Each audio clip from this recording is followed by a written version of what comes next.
11,541 empty chairs.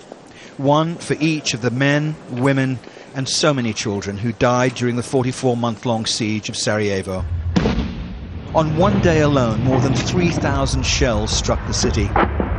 It was the longest, most brutal siege in modern history, as the Serb gunners in the mountains that ring Sarajevo brought down a withering fire on a defenseless population.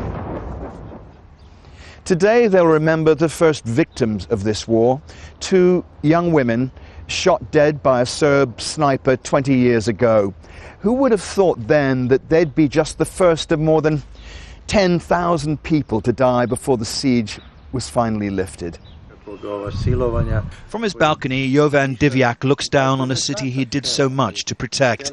A general in the Yugoslav National Army, he deserted in 1992 to lead the defense of Sarajevo. To this day, he's despised as a traitor by the Serbs. He has a bleak view of race relations in the country. The situation in the country is quite negative.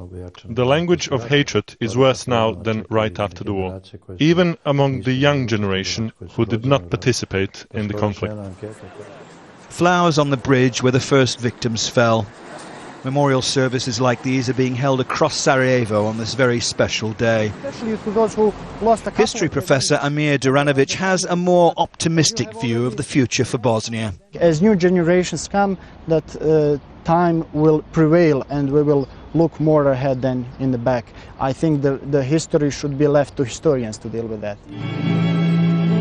For most, it'll be a day of quiet contemplation by people here, many at last ready to forgive. But, like this mother tending the grave of her son at the Muslim cemetery of the fallen fighters, determined never ever to forget. Peter Sharp, Al Jazeera, Sarajevo.